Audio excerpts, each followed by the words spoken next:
परमात्मा चाहे हमको कितनी ही चीज़ें क्यों न दे दे, चाहे कितनी ही नेक संतान दे दे, कितना ही अच्छा परिवार दे दे, कितने ही अच्छे रिश्ते नाते दे, धन दौलत दे दे, दुनिया में मान सम्मान दे दे, अच्छी सेहत दे दे, लेकिन फिर भी हमारी दुनिया की इच्छाएं और तृष्णाएं कभी भी पूरी नहीं होती।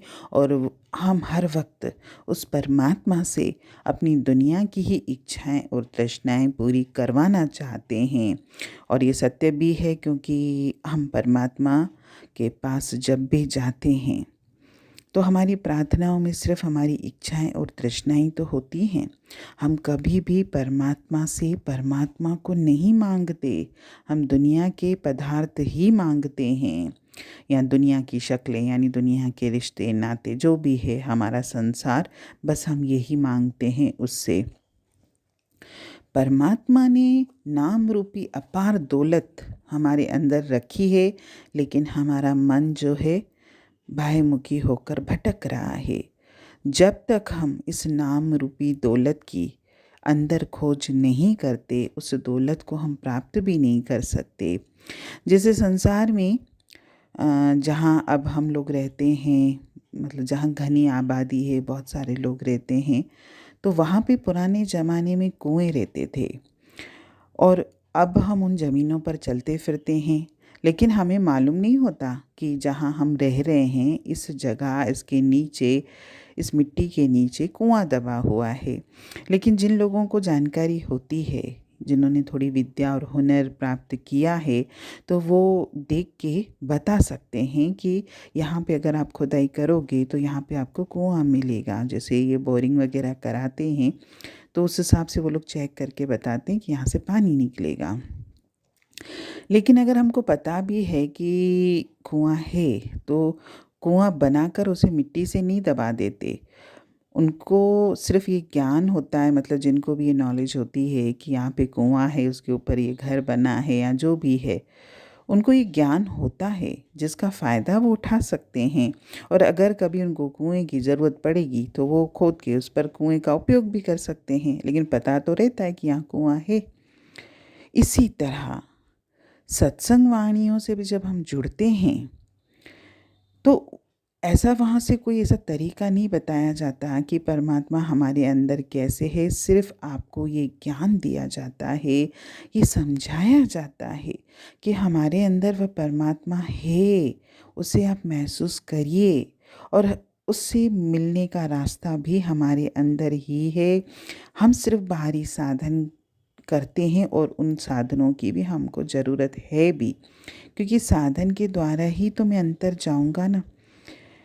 और जब मैं सत्संग वाणियों से जुड़ता हूँ, तब धीरे धीरे मुझे अंतर में, वाकई में मुझे उस परम शक्ति का एहसास होने भी लगता है।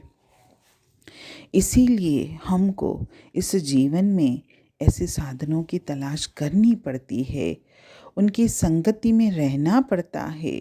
हमारा मन हमेशा संगति का असर लेता है, ये तो है, क्योंकि हमारे मन को जिसकी भी संगति की आदत होती है वो उसका असर ज़रूर लेगा। अगर हमने शराब पीने वालों की संगति करी तो हमें भी वैसी आदत पड़ जाएगी। अगर हमने गलत कार्य करने वालों की संगति करी तो वैसे ही ख्याल हमारे मन में भी आने शुरू हो जाते हैं। लेकिन अगर हमने परमात्मा के भक्तों और परमात्मा के प्यारों की संगति करी, तो उन्हें देखकर हमारे अंदर भी परमात्मा से मिलने का शौक और प्यार पैदा हो जाता है। और हम ये चाहते भी तो हैं, क्योंकि मेरी आत्मा तो यही चाहती है। आत्मा को केवल परमात्मा का संग चाहिए, उसे संसार नहीं चाहिए। मेरी देह को संसार चाहिए, आत्मा को नहीं चाहिए। अगर सूत में बहुत सारी गुत्थियाँ हों तो उससे कभी भी कपड़ा नहीं बुना जा सकता। इसी तरह अगर जो लोग परमात्मा से दूर रहते हैं, या जिनके जीवन में माया बहुत है, ऐसे लोगों की कभी भी भूले भटके भी संगति नहीं करनी चाहिए, बल्कि उनसे तो लाख कोस दूर रहना चाहिए। हमारे मन को अगर वश में करना चाहते हैं तो उसको तो परमात्मा के नाम का रस देना ही पड़ेगा। और इस रस को प्राप्त करने के लिए मुझे सत्संग वाणियों से जुड़ना पड़ेगा।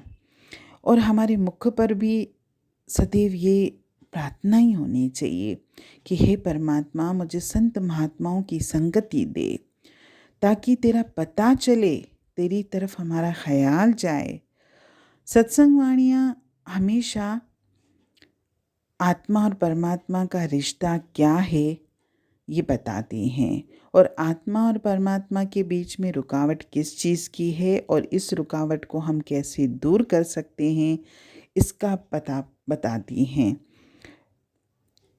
बशर्ते हमारा मन अगर सत्संग वाणियों से जुड़ता है तो, नहीं तो सिर्फ सत्संग आना और जाना, सिर्फ ये अगर हम करते हैं तो हमारे जीवन में कभी भी कोई फ़र्क नहीं आएगा और हमें ये कभी भी पता नहीं चलेगा कि मेरी आत्मा का और परमात्मा का वास्तव में रिश्ता क्या है। सत्संग वो नहीं होता जहाँ एक पंथ दूसरे पंथ की निंदा करता हो, जहाँ कोई कथा कहानियाँ सुनाई जाती हों। सत्संग में केवल और केवल परमात्मा से मिलने का प्यार प्रेम पैदा किया जाता है और हमें परमात्मा से मिलने का रास्ता और तरीका बताया जाता है। और जो भी व्यक्ति इस रास्ते पर चलता है वही जीवन में फ़ायदे में रहता है। और हमारे जीवन का उद्देश्य भी तो यही है ना, हम चाहते भी यही हैं। मेरी आत्मा को तो सिर्फ उस परमात्मा ही चाहिए और हमको जाना भी उधर ही है, क्योंकि हर मनुष्य की मंजिल वो परमात्मा का घर ही तो है। हरि ओम।